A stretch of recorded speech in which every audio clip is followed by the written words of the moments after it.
Olá, seja bem-vinda, seja bem-vindo a mais uma aula de vinho em formato de podcast. Eu sou o professor Marcelo Vargas, nós vamos rodar a vinheta e já vamos para o conteúdo.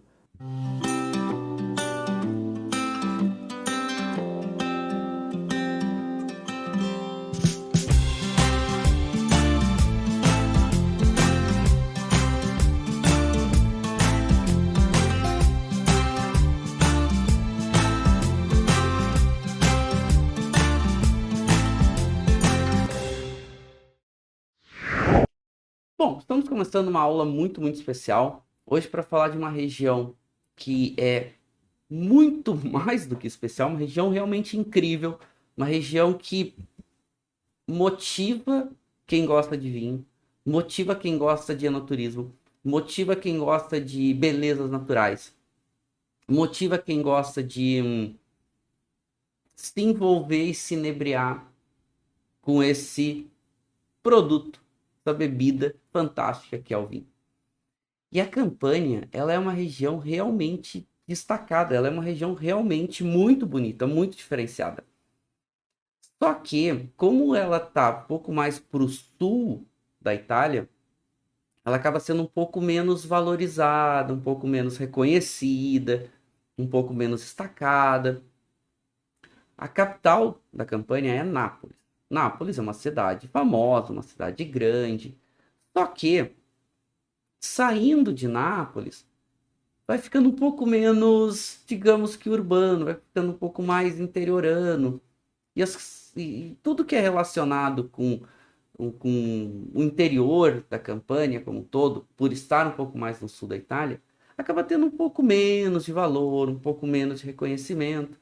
Então, as denominações da Campânia não são denominações tão reconhecidas, mas são muito valorizadas. Valorizadas por quem? Pelos consumidores da própria Itália. Há alguns países europeus gostam muito também dos vinhos da Campânia, principalmente a Alemanha. A Alemanha é um grande consumidor dos vinhos da Campânia, país Alemanha. E outros países, né? A Campânia também manda vinho para os Estados Unidos, para Londres, mas com certeza a Alemanha é o grande país consumidor e que leva e bota a Campânia até num outro status de elaboração de vinhos, porque o volume da Campânia é um volume bem significativo, a gente já vai dar uma olhada nisso. Agora, a gente sabe que a Alemanha não é um país que goste de tomar vinho caro. A Alemanha não é um país que gosta de fazer tanta divulgação, dar tanto destaque para os vinhos. Então, o alemão ele é um grande consumidor, mas ele gosta de pagar barato para bons vinhos. E a Campânia consegue atender muito bem esse mercado. Aliás, fica a dica aqui. Tem muitos bons produtos da Campânia que poderiam estar atendendo muito bem o mercado brasileiro, porque tem preços bem competitivos. Agora, acaba tendo que achar um pouco mais esses produtores, dar uma olhada com mais atenção nesses produtores, porque tem muitos bons produtores que são menores, não são os tão famosos. Se a gente der uma olhada aqui, a gente tem produtores muito reconhecidos e muito destacados, como por exemplo o Mastro Berardino, que é o produtor mais icônico da campanha. A gente tem Feudo de San Gregório, que é outro produtor bem importante. Então, a gente tem alguns produtores que são famosos, mais destacados, mas quando a gente olha com um pouco mais de atenção, e esse é o trabalho aí dos Wine Hunters, quem explora essas regiões procurando esses vinhos mais destacados, a Campânia é uma área que tem vinhos tintos potentes, tem vinhos brancos bastante interessantes em sabor, com até mineralidade, com notas um pouco mais florais. Então tem uma boa diversidade de estilos na Campânia. Basta que olhe com atenção. E aí, para nós consumidores, quando a gente encontra esses produtos aí em importadoras ou em lojas, vale a pena a gente provar. Inclusive, eu vou provar com vocês daqui a pouco um, um- uma denominação que eu gosto muito, que é uma denominação para vinhos brancos. chamada Greco di Tufo, que é realmente incrível o que esses vinhos conseguem entregar em perfis de características um pouco mais florais, um pouco mais vinhos com bom perfil de fruta e com essa nota um pouco mais fresca, um pouco mais um toquezinho um pouco mais aromático, mas bem controlado no sentido de intensidade. E delicioso, servi uma dose aqui, a gente vai provar daqui a pouco. Eu gosto muito. Então, por exemplo, denominações como Greco de Tufo e Fiano de Avelino, que são duas das mais importantes da campanha, são denominações para vinhos brancos, muito diferentes entre elas, com uma qualidade muito interessante, com preços bem interessantes também. Então, qualidade alta, com preços não tão caros. E aí, esse é a nossa grande busca, né? Quando a gente fala aí do mundo dos vinhos. Mas falando um pouquinho mais da campanha, a gente tem uma região muito bonita. Ela fica literalmente de frente para o Mar Tirreno, que é um mar muito bonito, né? Que forma ali a bacia do Mediterrâneo, que é realmente uma das paisagens mais lindas que se tem. E só para a gente começar a pensar a campanha, pensa que a gente vai ter ali dentro dessa região a Costa Amalfitana, a ilha de Capri, a ilha de Ischia. Então a gente tem ali lugares simplesmente fantásticos, maravilhosos, incríveis, e realmente nos motivam a visitar essa região, porque realmente vale a pena. Então o turismo aqui é um turismo muito interessado em belezas naturais e que acabam se beneficiando também da gastronomia local. E na gastronomia local a gente também está falando dos vinhos. E quando a gente fala dessas belezas, dessas maravilhas da Campânia, eu só queria deixar uma dica aqui para vocês, que é um dos meus queijos preferidos aí no mundo, que é a mozzarella de búfala, a Legizia mozzarella de búfala, que é feita aqui. A denominação mozzarella, essa é a legítima mozzarella. Ela nasce aqui na Campânia. Ela é bem diferente do que a gente conhece como queijo mussarela aqui no Brasil. Então, ela é uma bola de queijo, ela pode ser maior ou menor, com um filamento incrível, uma textura incrível. E dentro ela tem por fora ela é um pouquinho mais consistente, por dentro ela é bem macia. Isso aqui é maravilhoso. Isso aqui é maravilhoso. E a legítima mozzarella, que é a mozzarella de búfala campana, ela é uma DOP aqui da Campania. Por isso que é a citação, campana, né? Então, fica a dica para vocês.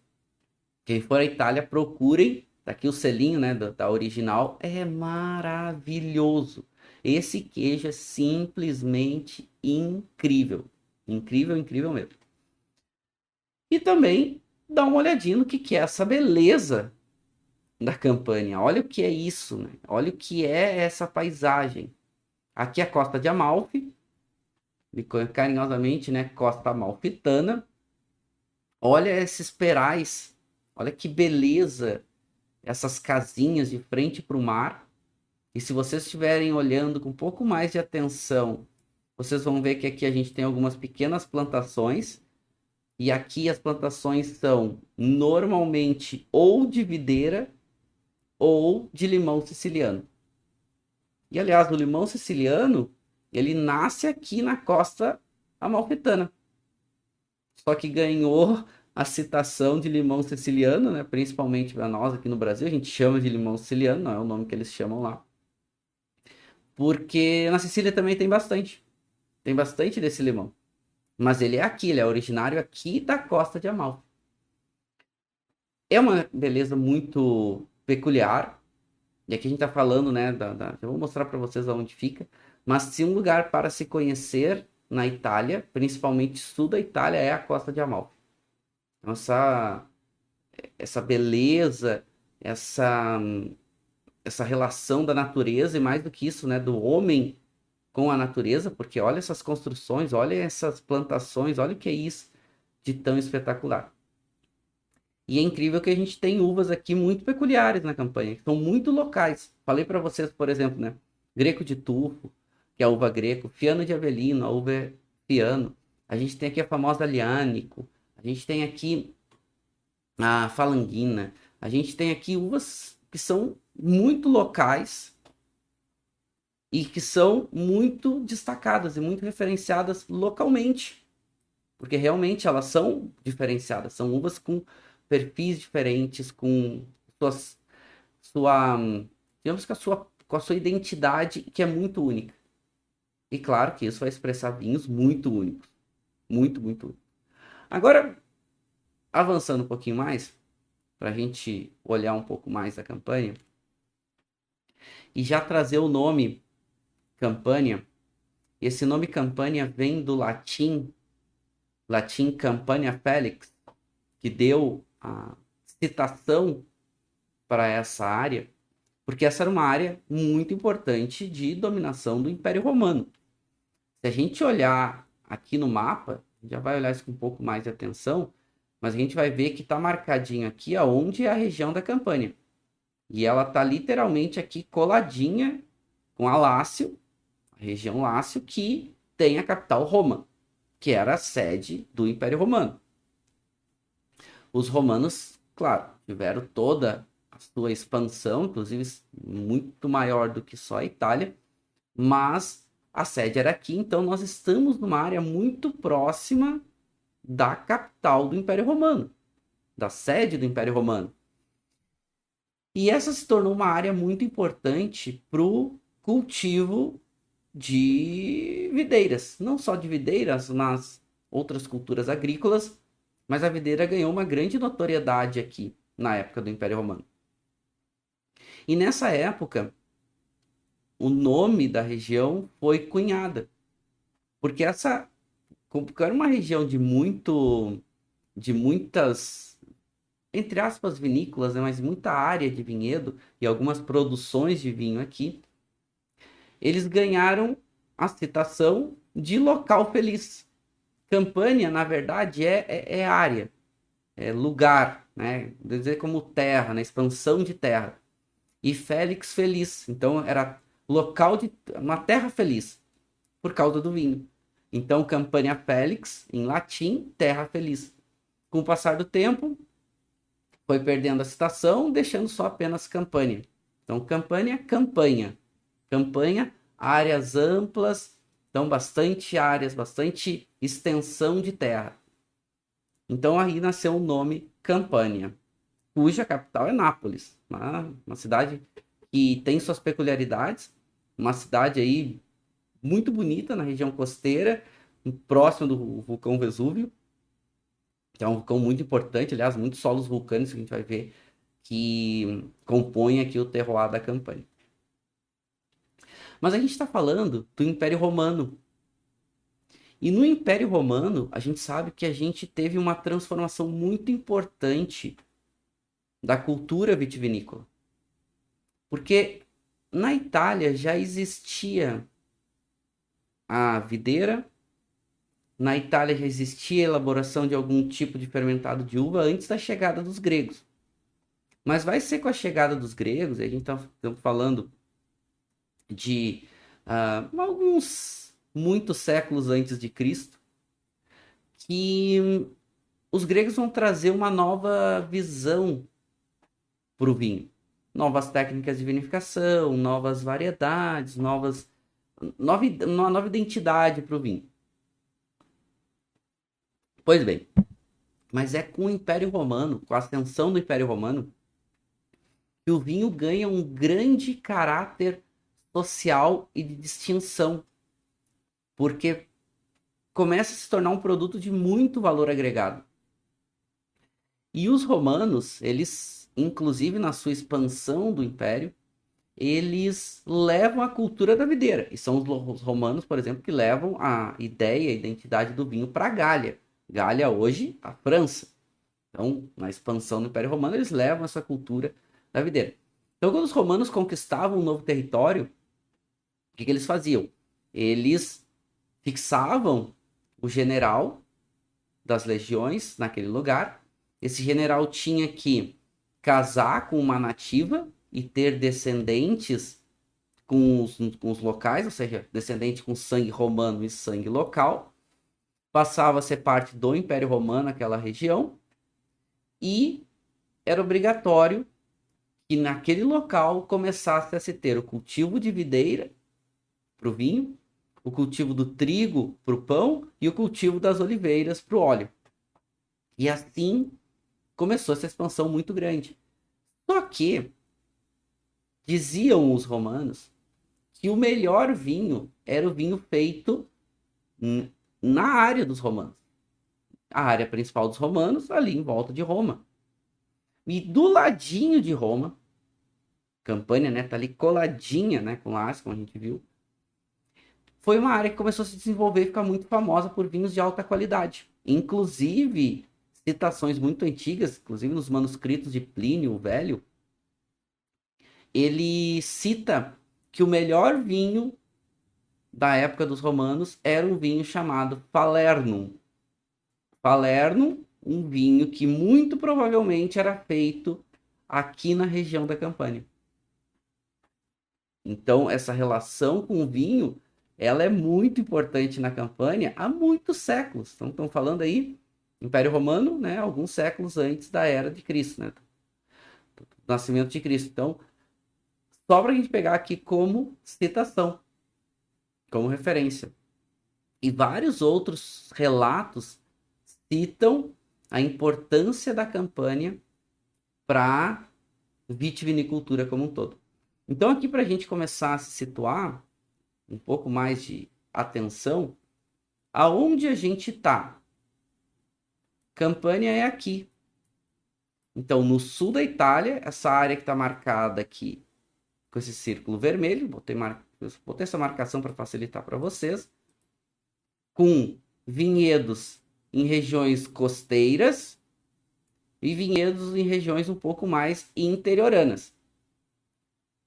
Vamos lembrar, e assim, é bem marcante a gente lembrar da Costa Amalfitana. Por quê? Porque toda essa costa aqui, quase toda a costa do Tirreno, como um todo, a costa oeste italiana, ela é uma região de montanhas. Ela é uma região de penhascos, ela é uma região de maior profundidade. Então, as áreas aqui costeiras, elas não são muito planas. Elas são regiões montanhosas. Diferente da costa leste. Então, a costa leste aqui, desde aqui do Mar Jônico, subindo aqui em direção toda a costa do Adriático, essa região toda é um pouco mais plana. Então, aqui na Campânia, a gente tem esse ar e essa visão e essa paisagem extremamente de montanhas. Então, a montanha ela acaba dentro do mar, literalmente. A capital é Nápoles, então mais ou menos aqui, na parte central da região. Então, a gente vê que a Campânia ela está muito perto aqui de Roma, que é a capital Roma. Então, essa região era a principal região de produção de vinho, de elaboração de vinho do tempo dos romanos. Claro que depois outras áreas foram ganhando muito destaque e tudo mais, mas aqui ainda foi considerado e era considerado de alguns dos melhores vinhos da época. Alguns dos mais destacados vinhos dos romanos, inclusive atendendo os imperadores e tudo mais. Então, uma região muito valorizada. Só que essa região, com o tempo, ela foi perdendo um pouco de prestígio, foi perdendo destaque. Depois teve a queda do Império Romano. A unificação italiana vai acontecer ali 1860, mais ou menos. E aí, a partir da unificação italiana, tudo que era do norte, principalmente porque vem aqui da Casa de Savoia, né? Eles começaram a ficar mais valorizados. Então, tudo que era do norte começou a ficar mais valorizado. A capital foi instituída aqui, em Roma, a capital da Itália, né? Até hoje a capital italiana. Mesmo depois da unificação, eles escolheram a parte central da Itália para ser a capital, mas tudo que é do sul é menos valorizado. E isso reflete diretamente nos vinhos da Campânia. Se a gente der uma olhada, nós temos aqui, e já começando a pensar no terroir para os vinhos. Então nós temos aqui a Itália, e olhando um pouco mais esse mapa, Esse é o mapa de chuvas pelo período médio, né? Vamos considerar assim, anual. Então, um período médio de um ano, quantidade de chuvas. A Itália tem o que a gente chama de influência mediterrânea. Está dentro do Mediterrâneo. Na Campânia, que é um pouquinho mais para o sul, o que acontece? A gente tem uma influência mediterrânea muito forte. Então aqui os verões são um pouco mais quentes, os verões são bastante secos. No período de amadurecimento da uva é bastante seco, bastante ensolarado. As chuvas ficam mais concentradas no período de inverno e outono. Então depois que passa o ciclo da videira no sentido de amadurecimento, né? Depois que teve a vindima, que vai começar a chover, que já não impacta mais para a maturação da uva. Essa chuva, então, ela é bem distribuída nesses meses, né, de inverno e outono, outono e inverno. E quando chega depois o novo ciclo da primavera e do verão, começa a chover um pouco menos, mas principalmente no verão é bastante seco. Então, como é mais seco e mais ensolarado, favorece vinhos mais intensos e vinhos um pouco mais concentrados, mas vinhos com um pouco mais de intensidade, de modo geral. Então, são vinhos com intensidade. São vinhos com volume, são vinhos com bastante representatividade no sentido de aromas e de sabores. Então, são vinhos bem representativos. Se a gente der uma olhada nesse mapa de relevo, já nos faz pensar também algumas questões. Então, olha que interessante, né? E a gente olhar aqui, ó, deixa eu marcar aqui, ó. Então, aqui a Campânia, ó. Vou botar uma setinha aqui. Então a Campânia está aqui, ó. Então percebam que interessante. A gente tem algumas áreas um pouquinho mais planas. A gente tem áreas de um pouco mais de, digamos, cadeias montanhosas. Essas cadeias montanhosas, elas vão estar algumas na área costeira. E depois nós vamos ter outra cadeia montanhosa bem importante na parte interior da Campânia, que é a cadeia dos Apeninos. Então, entre as cadeias montanhosas, a gente vai ter algumas áreas um pouco mais baixas, um pouco mais planas. E a gente vai ter a videira em quase toda a região da Campânia. A menos em regiões que são um pouco mais altas, que não consegue ter ou um terroir muito adequado ou um solo muito adequado, porque senão nas demais áreas vai ter a videira implementada, vai ter a cultura da vinha bem característica.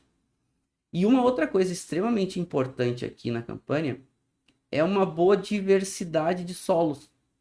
A gente tem alguns rios aqui, alguns rios importantes, mas essa fragmentação de terroir, a gente está vendo aqui de áreas mais altas e mais baixas, também é resultado de movimentos de placas tectônicas. Esses movimentos de placas tectônicas trouxeram muitos vulcões, e esses vulcões gerando muitos solos vulcânicos.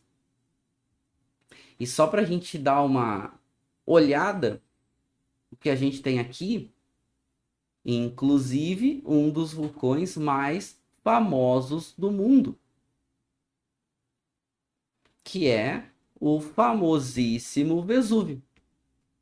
Inclusive que tem uma DOC, aqui a gente já vai ver, tem uma denominação aqui na Campânia que ela é exclusiva para os vinhos aqui da área do Vesúvio. Então o Vesúvio, só para a gente lembrar, é um vulcão, inclusive um dos mais temidos do mundo.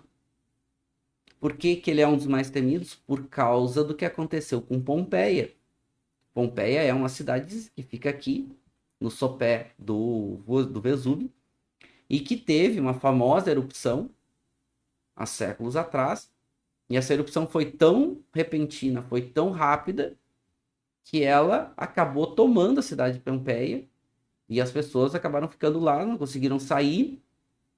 E as pessoas acabaram sendo petrificadas com a lava depois. Então foi uma grande tragédia na época. Mas só para a gente pensar o quanto tem de vulcões aqui na região e de solos de origem vulcânica. Então, o solo de origem vulcânica, o que acontece? São erupções que acontecem durante os séculos, podem ser séculos inclusive de milhões de anos atrás. Essa lava, ela sai, ela escorre, daqui a pouco ela esfria e começa a se decompor com o passar do tempo.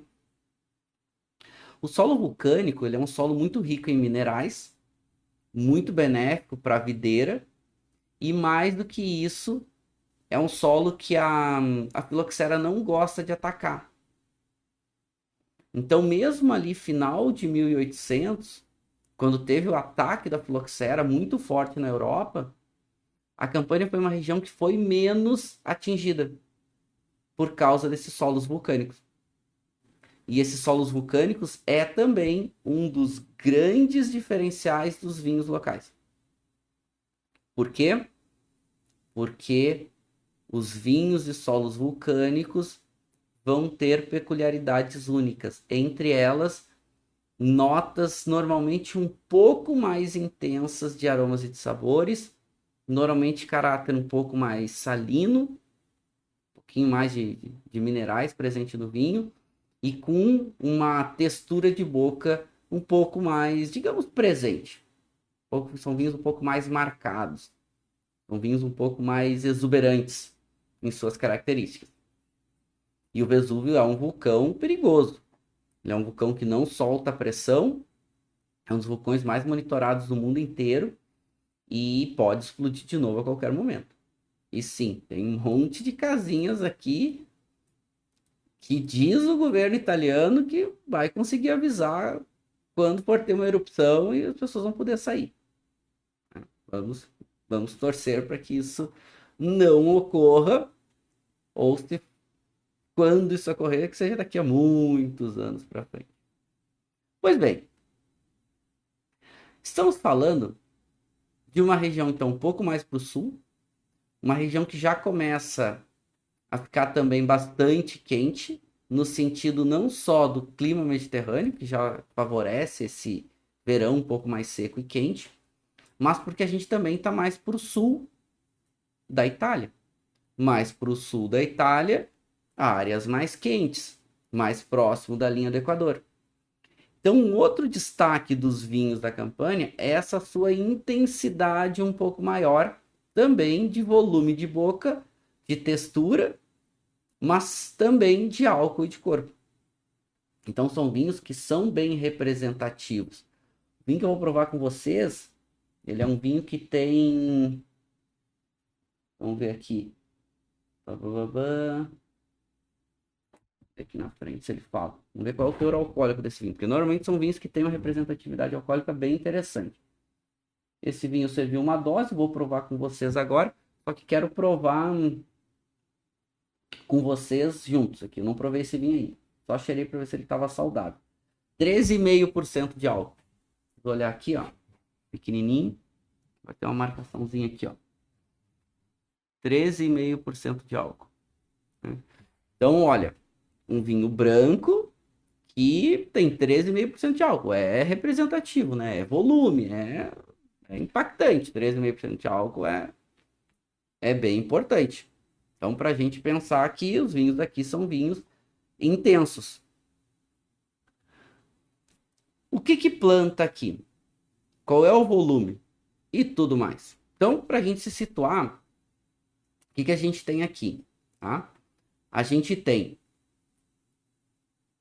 destaques, e aí eu vou dar uma opinião aqui. Que os destaques são os vinhos tintos e os vinhos brancos.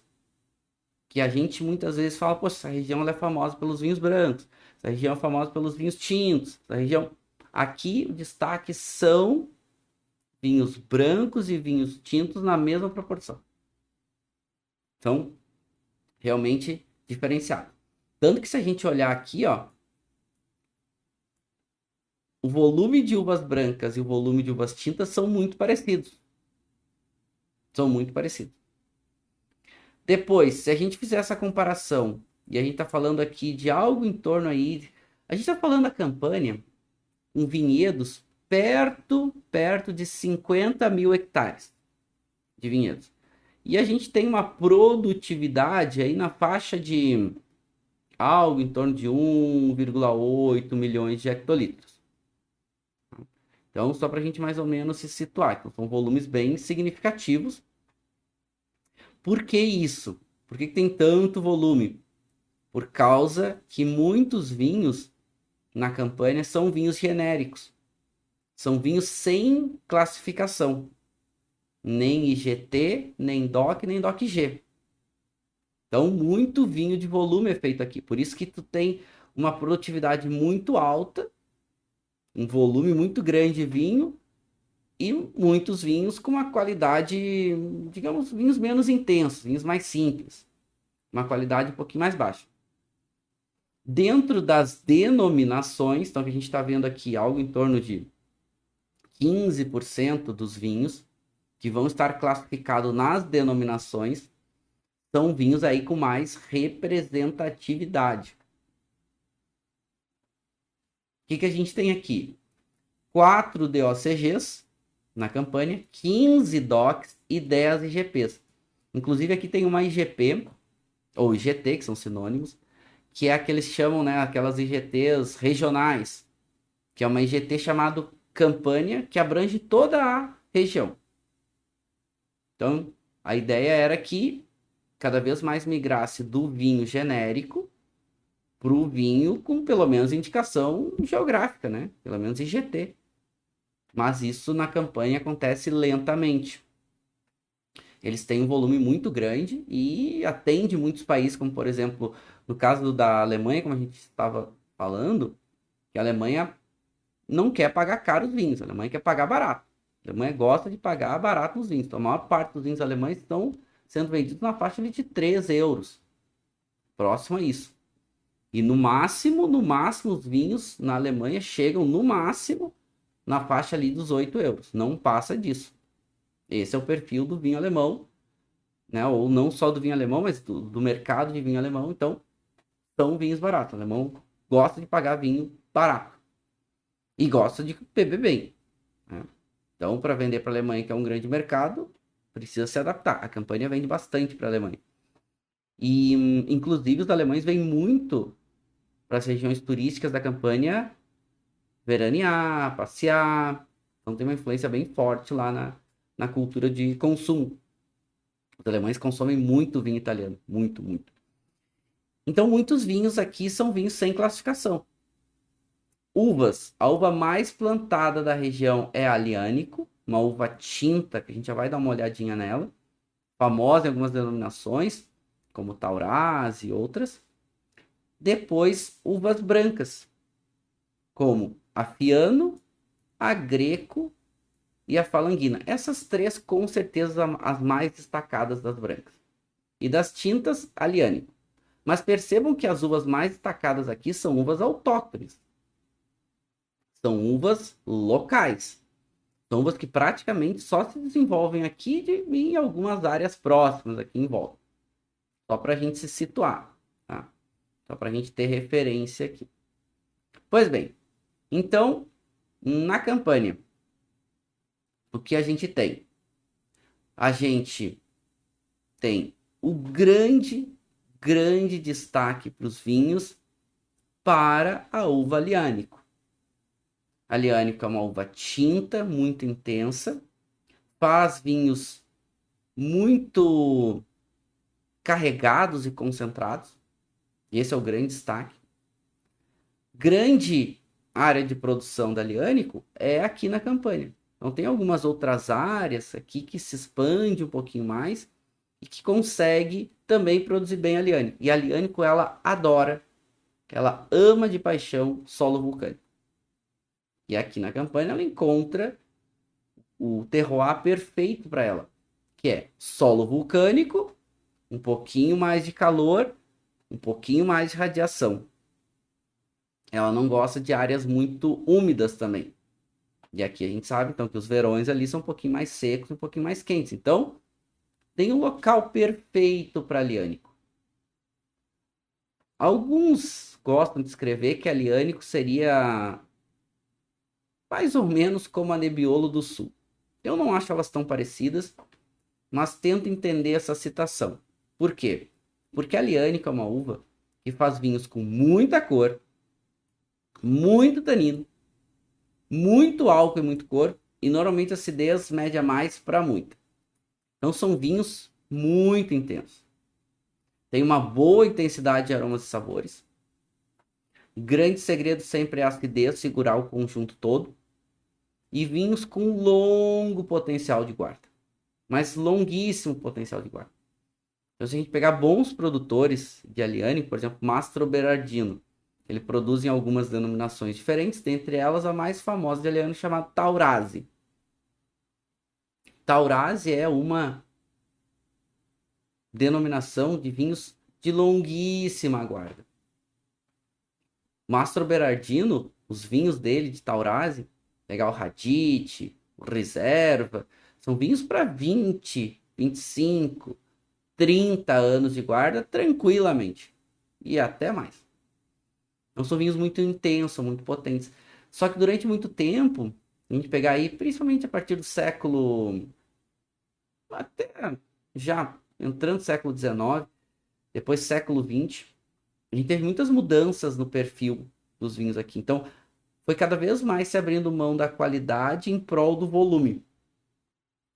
E alguns produtores conseguiram manter essa essência nos vinhos de alta qualidade. Esse é um exemplo como o caso do Mastro Berardino. Outra uva muito interessante aqui da região, e a gente daqui a pouco vai falar um pouquinho da Greco e da Fiano, mas outra uva muito interessante aqui é a Falanguina. É uma uva autóctone, é uma uva que tem as suas peculiaridades entre notas florais, mas muito frutado. Tem uma nota um pouco mais etérea, muitas vezes, né? Que fica transitando aí no meio do caminho desse toquezinho floral com esse toquezinho frutado. Então, um vinho bem instigante. É um vinho bem interessante, assim, tem um bom volume de boca. Principalmente aqui na Costa Amalfitana, ela tem um destaque super interessante. Então, são vinhos aí bastante destacados, né? Inclusive, essa nota de maior, um pouquinho, maior volume de boca que ela tem, normalmente vem em consequência dessa maturação extra que ela tem, então ela gera vinhos com um pouquinho mais de álcool. E dizem, né, as citações, dizem que alguns documentos de Plínio Velho citavam já um vinho, que era um vinho muito valorizado, que era um vinho branco local da época, branco ele era meio alaranjado naquela época, que era elaborado a partir da falanguina. Então, é uma uva aí também a se prestar atenção. A se prestar atenção.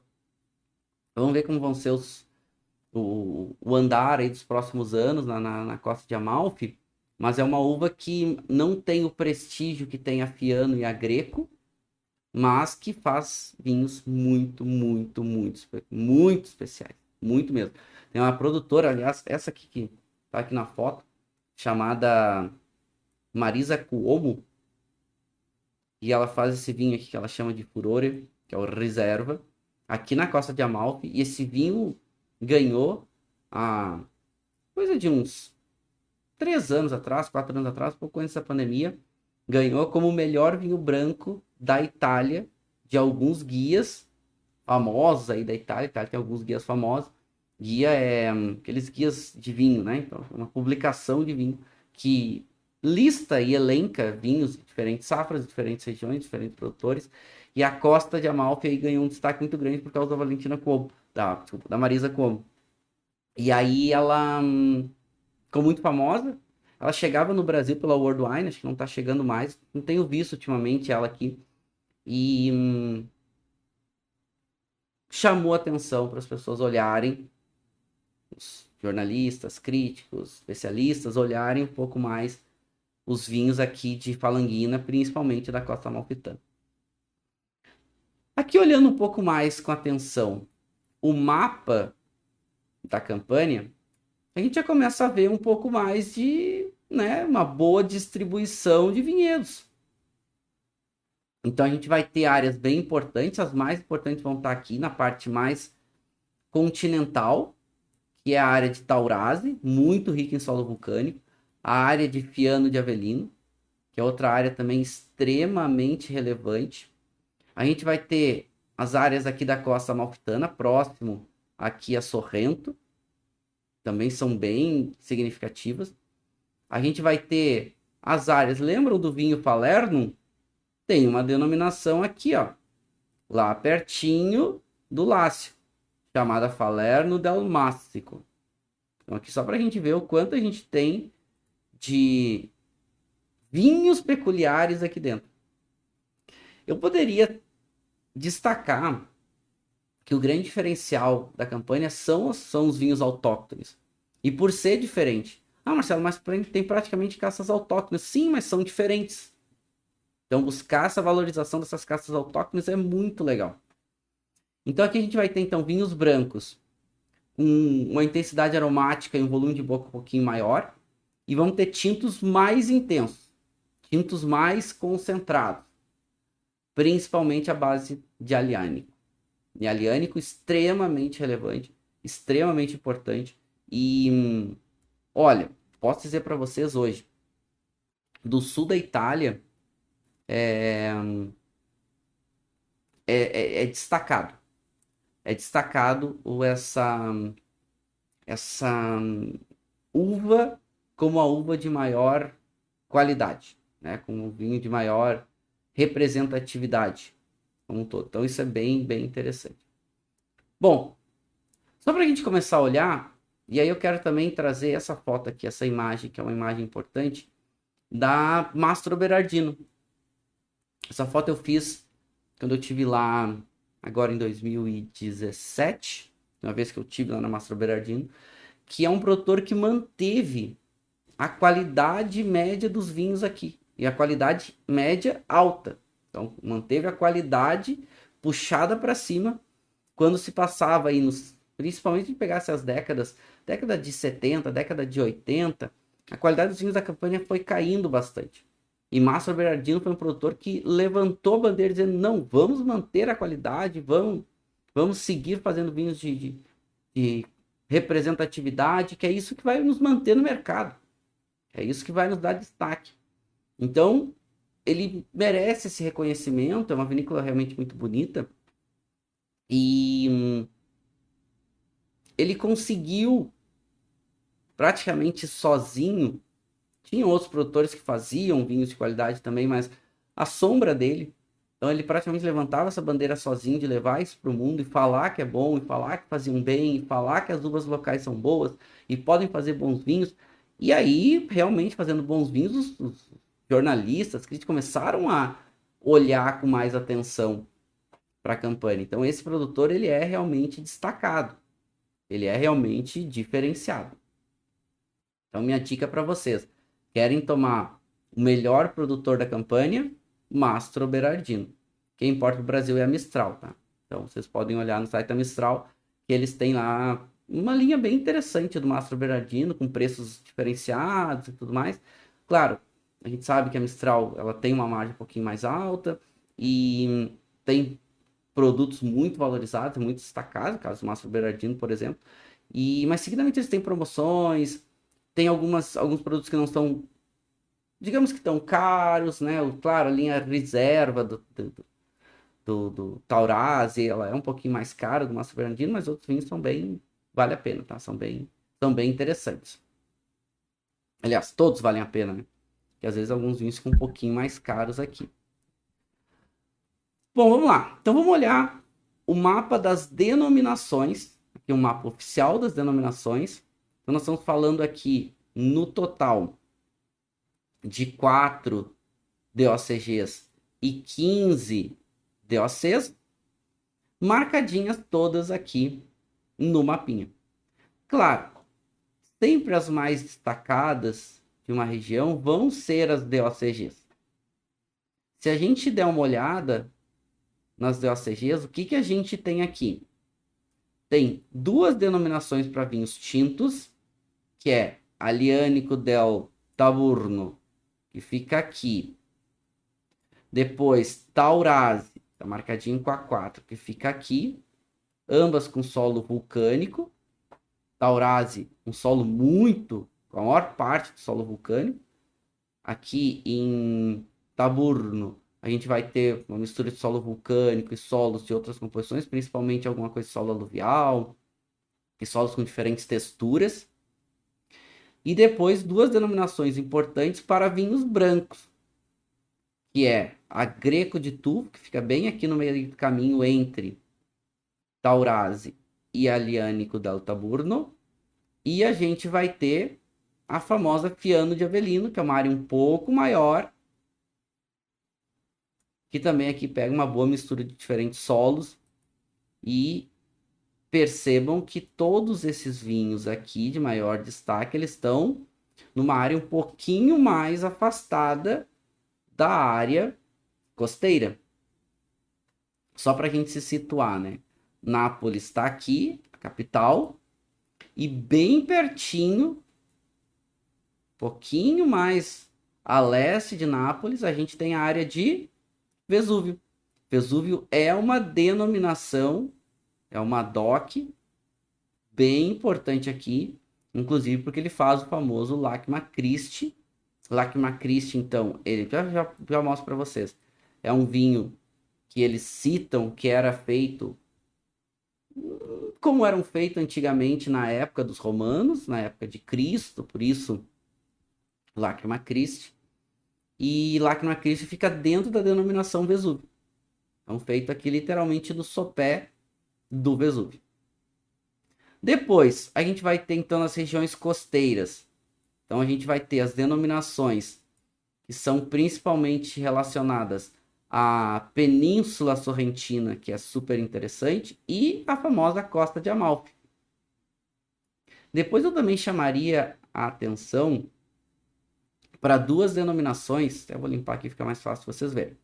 Duas denominações bem interessantes. Primeiro, essa denominação aqui chamada Capri, da ilha de Capri. E essa denominação aqui, chamada Ischia, da ilha de Ischia.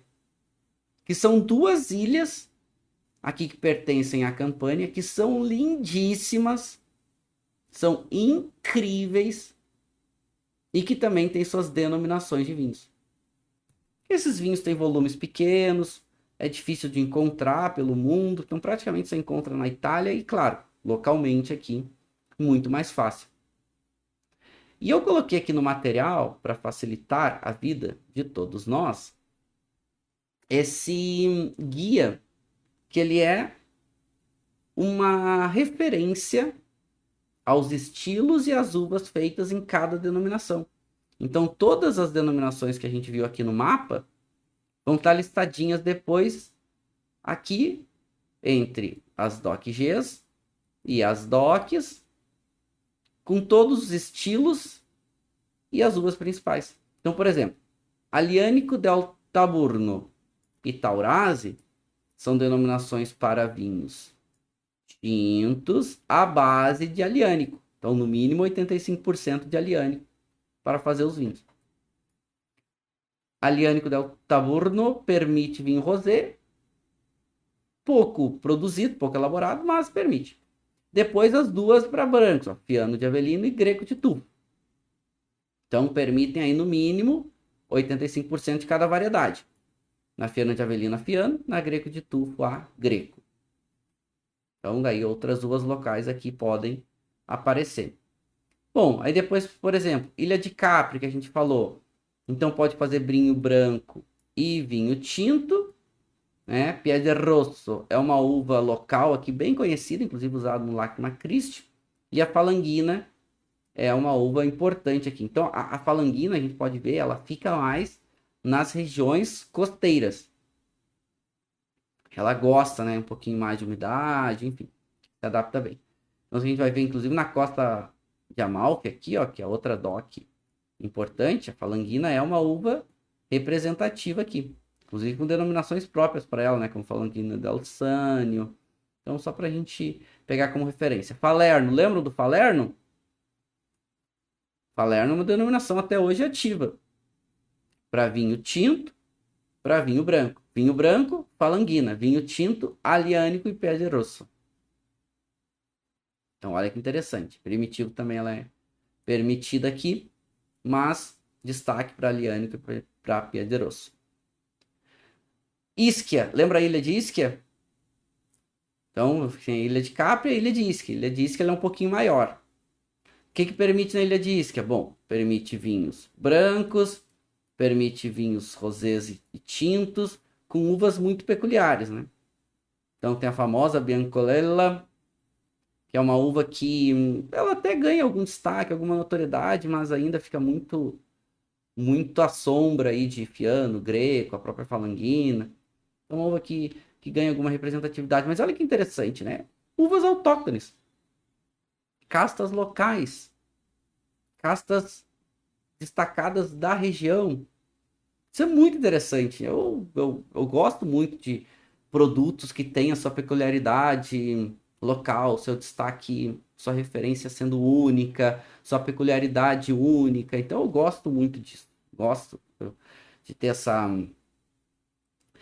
experiência de provar coisas diferentes, né? De provar coisas únicas. E, por exemplo, nada contra, adoro Cabernet Sauvignon, adoro Merlot, adoro Corte, Cabernet Sauvignon e Merlot. Agora, Cabernet Sauvignon e Merlot dá para se tomar em vários lugares do mundo, né? Essas duas tu toma só praticamente aqui. Claro, consegue comprar fora. Vou provar um vinho de Greco com vocês agora, mas são uvas que são elaboradas, são cultivadas e vinhos elaborados praticamente aqui.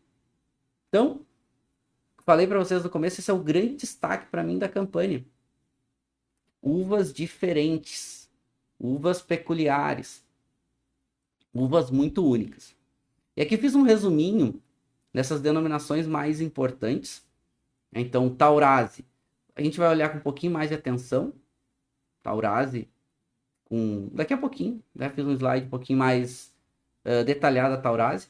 Mas Greco de Tufo e Fiano de Avelino, as brancas com perfis diferentes. A Greco de Tufo é uma área um pouco menor.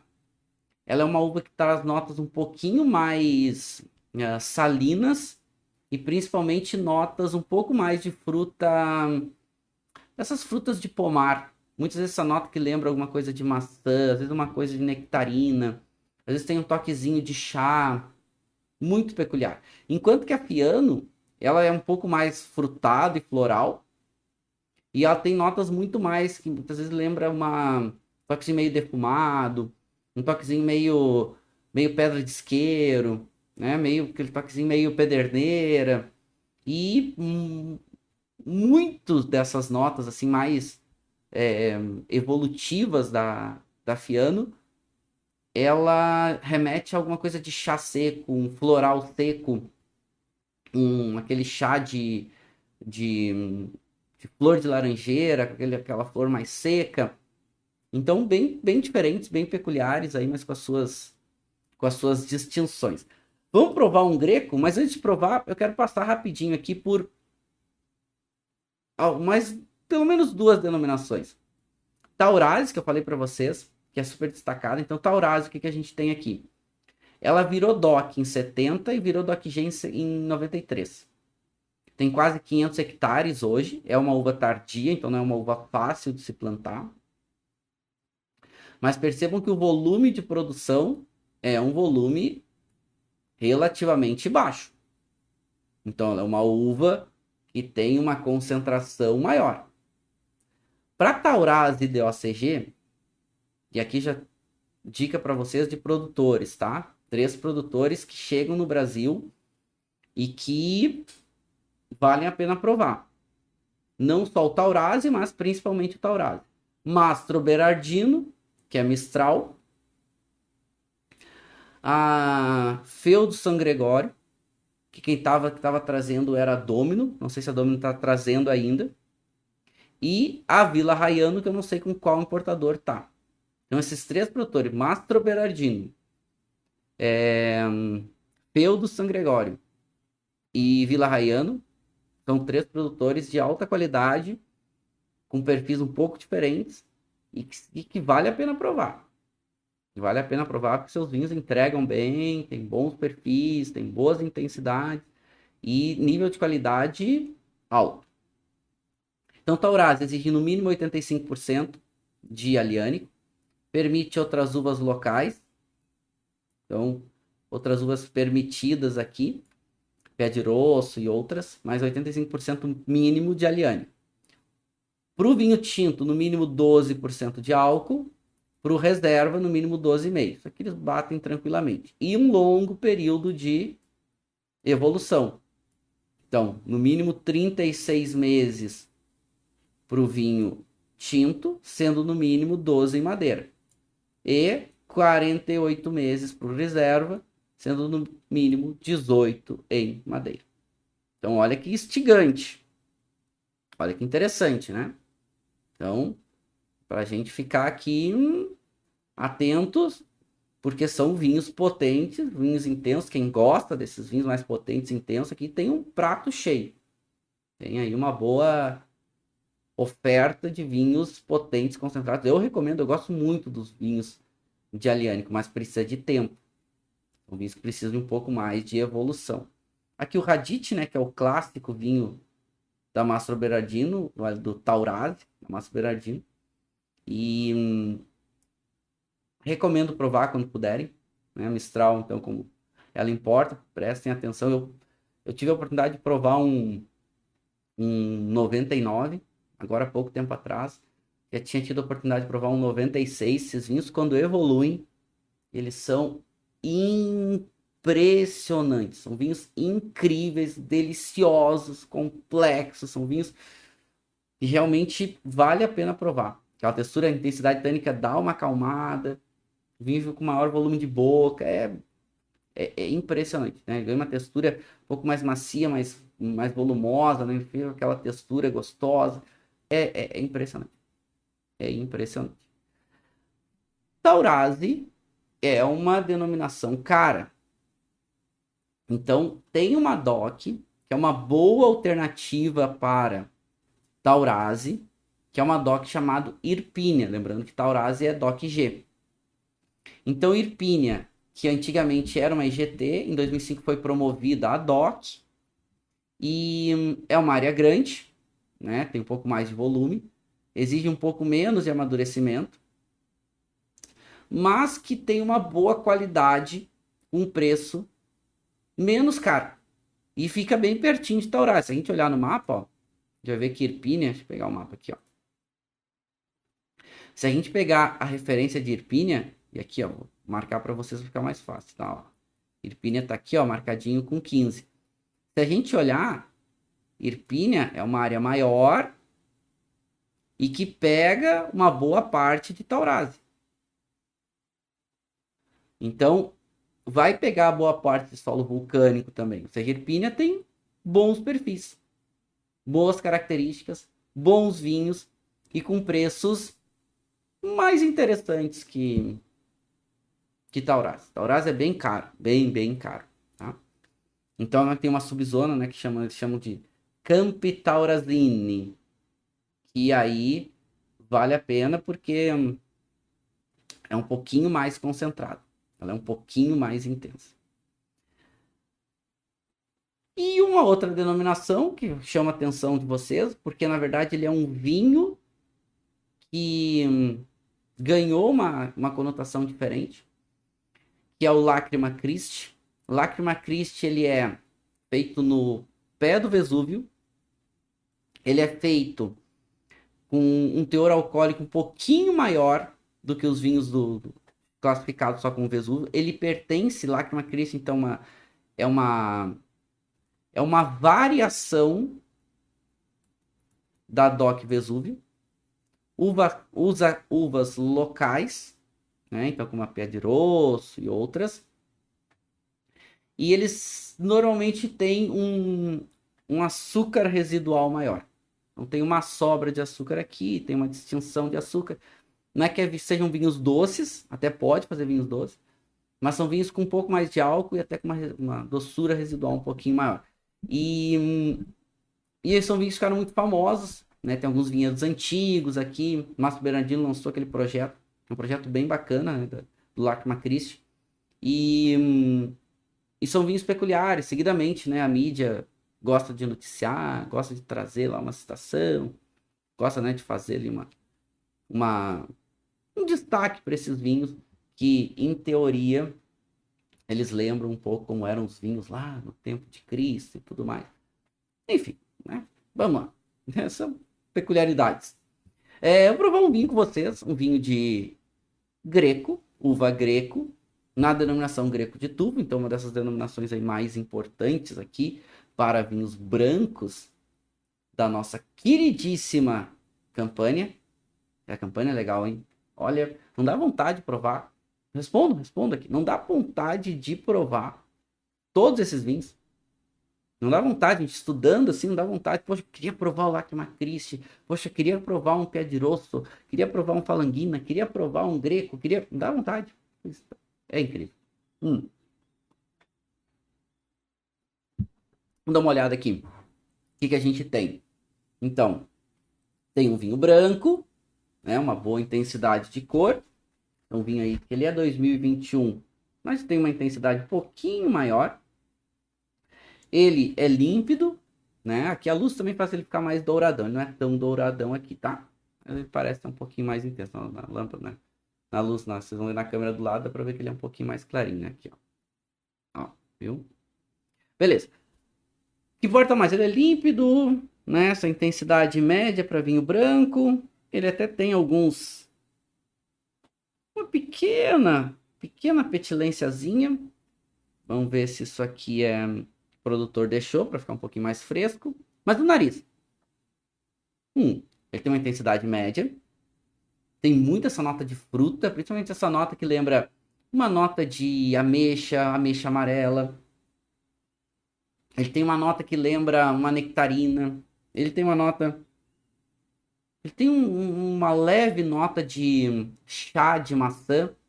Sabe aqueles chá de maçãs que a gente prova? Tem até um toquezinho meio especial, um toquezinho meio de gengibre. Muito interessante. Vamos agitar um pouco a taça. Ficou um pouco mais amplo, né? Ficou um pouco mais intenso, então ficou com um volume um pouco maior, bem interessante. Legal. Bem instigante, gostei. Bom, colocar na boca. Hum. Primeiro gole não avalia, mas já dá pra sentir bem essa nota mais chá. Ele lembra um toquezinho de chá. Um chazinho meio até um pouco floral em boca. Mas essa nota de suco de maçã. Ele é um pouco daquela maçã bem madura. Não sobremadura, mas aquela maçã madura vermelha. E ele é um pouco desse toque de suco de maçã em boca. É bem gostoso. Bem gostoso mesmo. Tem essa nota frutada bem evidente. Toma mais um gole. Hum.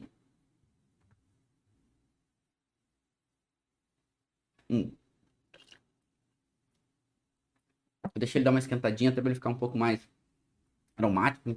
É mais fácil definir esses aromas. É um vinho seco. É um vinho que tem esse corpo médio mais, álcool médio mais, acidez média e essa nota muito frutada.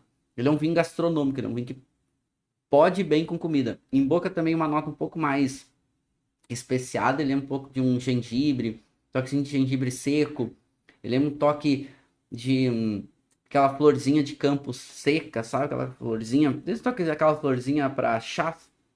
E muito gostoso. Olha, muito gostoso. E mostra um pouco nessa. O bom que é peculiar. Não lembra outros vinhos brancos. Ele lembra muito ele. É greco. Assim como a Fiano, né? A Fiano é outra, lembra muito Fiano. Então isso é legal da gente provar esses vinhos diferentes. Nível de qualidade, ele é um bom vinho. Ele é bem feito, ele entrega bem.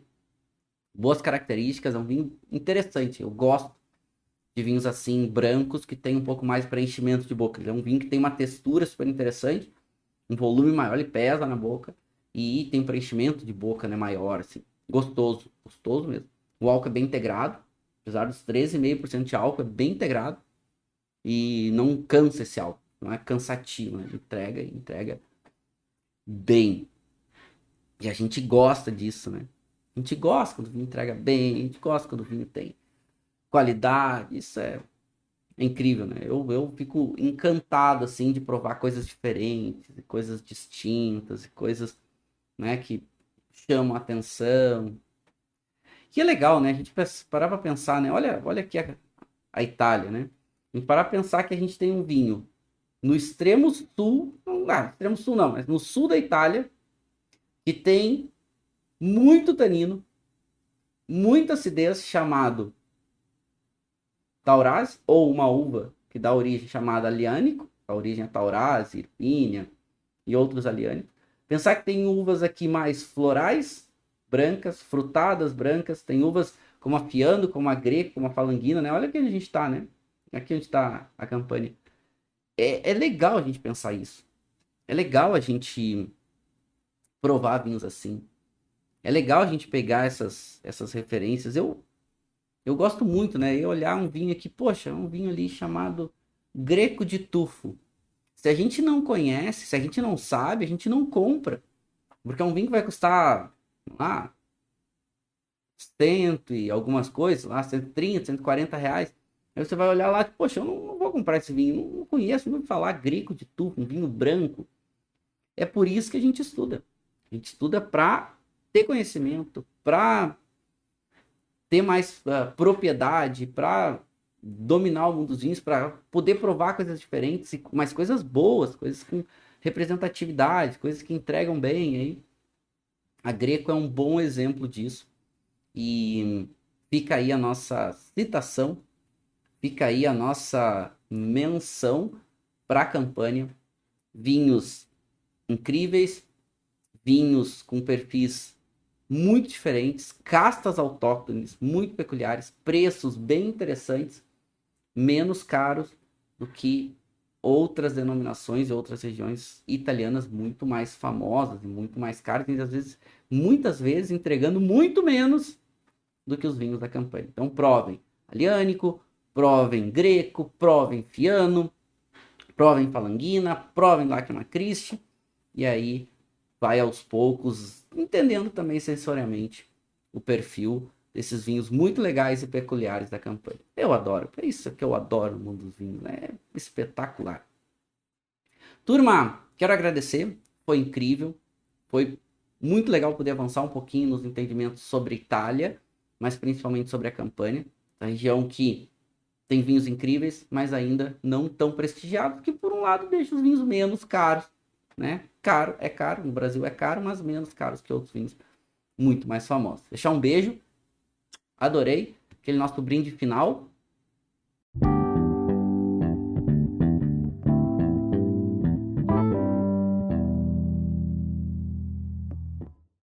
Você acabou de ouvir uma aula de vinhos do professor Marcelo Vargas, em formato de podcast. Para mais conteúdos, dicas e materiais sobre a bebida, acesse o site www.marcelovargas.org. Um forte abraço e até o próximo encontro.